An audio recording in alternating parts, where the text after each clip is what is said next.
बिस्मिल्लाहिर्रहमानिर्रहीम अस्सलाम वालेकुम। ग्लोबल वीज़ा टिप्स के साथ मैं हूं बैरिस्टर मियां आमिर अली।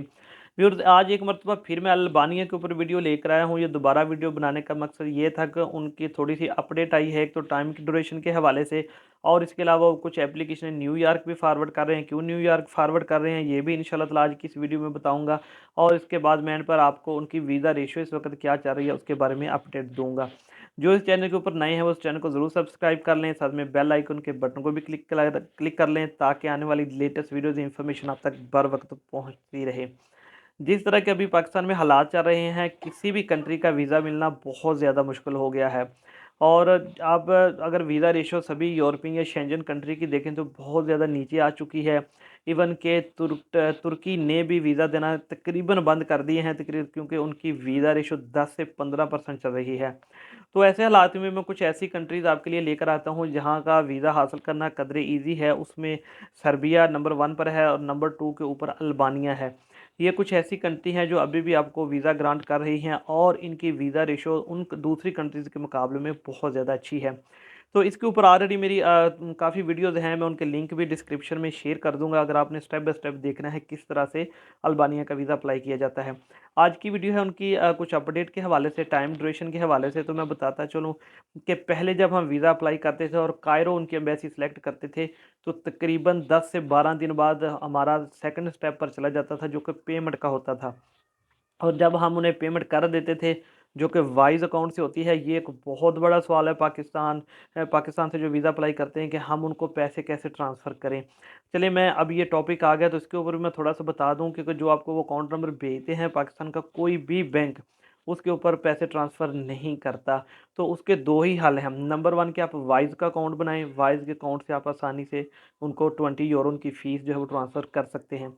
अगर आप वाइज़ का अकाउंट नहीं बना सकते तो फिर आपका सेकंड स्टेप यही है, उसका हल भी यही है, इसके अलावा कोई नहीं है, कि अगर बाहर किसी कंट्री में आपका कोई जानने वाला है, तो वो आपकी ये फ़ीस जमा करवा देगा। वो रेफ़रेंस नंबर डेफ़िनेटली वो उसके ऊपर आएगा।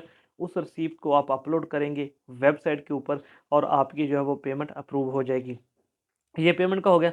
तो मोस्टली 10 से 12 दिन में वो सेकंड स्टेप पेमेंट के ऊपर चला जाता था। लेकिन आजकल चूँकि दूसरी कंट्रीज़ की रेशो कम होने की वजह से बहुत ज़्यादा लोगों ने अप्लाई करना शुरू कर दिया अल्बानिया का, जहाँ पे एक दिन में 100 बंदा, एग्ज़ाम्पल के तौर पर 100 बंदा कर रहा था, और अभी 500 बंदा कर रहा है, जिनके 5 गुना ज़्यादा उनके पास एप्लीकेशंस जा रही हैं। तो इस वजह से जो ड्यूरेशन है वो भी उनका बढ़ गया है। पहले तकरीबन उनका मुकम्मल प्रोसीजर था 25-30 दिन का था, जो कि अब 30 से 40, इवन के कुछ केसेस में हमने देखा 50 दिन तक भी चला गया है।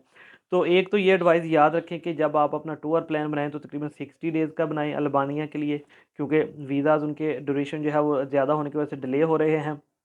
और सेकंड नंबर पे आप उसमें परेशान ना हो, अगर आपने वीज़ा अप्लाई किया है और पेमेंट के ऑप्शन पे नहीं जा रहा और अभी तक आपका स्टेटस ओपन आ रहा है, तो आपको परेशान होने की ज़रूरत नहीं है, वो आपकी एप्लीकेशन प्रोसेस कर रहे हैं। अगर उसमें कोई एरीगेशन हो, एप्लीकेशन ठीक ना हो, तो फ़ौरन विदिन 1 वीक जो है वो आपको उसके बारे में अपडेट कर देंगे।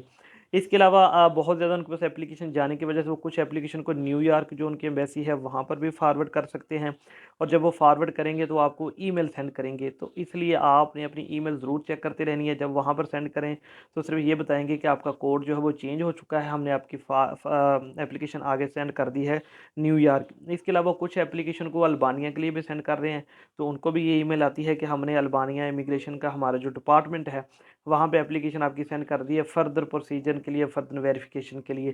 तो अगर इस तरह की ईमेल्स आएँ तो उसमें आपने ज़रा भी परेशान नहीं होना। अगर आपके डॉक्यूमेंट्स कंप्लीट नहीं है, एप्लीकेशन ठीक नहीं है, तो आपको पहले ही बता देंगे, पेमेंट से पहले बता देंगे कि ये चीज़ें आपकी ठीक नहीं है, हम इसको जो है वो प्रोसेस नहीं कर सकते। तो आपने उनको दोबारा से ठीक से अपलोड करनी है, तो फिर वो आपकी एप्लीकेशन को प्रोसेस करेंगे। जैसे ही ये पेमेंट की ऑप्शन है, आपने पेमेंट करनी है और उनको वीज़ा फ़ीस देनी है, और वीज़ा फ़ीस की जब रसीद अपलोड करेंगे तो तकरीबन 2 से 4 दिन में उसको वेरीफ़ाई करेंगे, और वेरीफ़ाई करने के तकरीबन 5 से 7 दिन के अंदर ही आपका डिसीजन जो भी हो आ जाएगा। इसके अलावा ये एक और कॉन्सेप्ट पाकिस्तान में है कि जी जब अप्रूवल हो जाए फिर ही वो वीज़ा फ़ीस लेते हैं, ऐसा बिल्कुल भी नहीं है। वीज़ा फ़ीस सिर्फ वो एप्लीकेशन की अप्रूवल तक लेते हैं, वीज़ा की अप्रूवल तक नहीं है।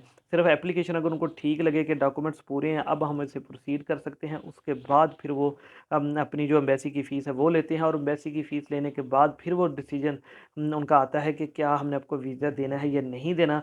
मोस्टली जो उनकी रिजेक्शन आती है वो यही आती है कि हम आपके जाने के पर्पज़ के ऊपर सेटिस्फाइड नहीं हैं। तकरीबन सभी 99% सभी एम्बेसीज़ की यही आती है।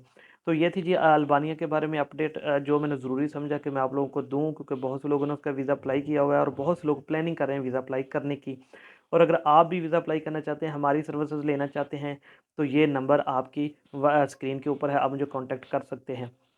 उम्मीद करता हूँ आपको ये वीडियो पसंद आई होगी। इंशाल्लाह ताला एक नई वीडियो के साथ कल फिर आपकी खिदमत में हाज़िर होऊँगा। अल्लाह हाफ़िज़।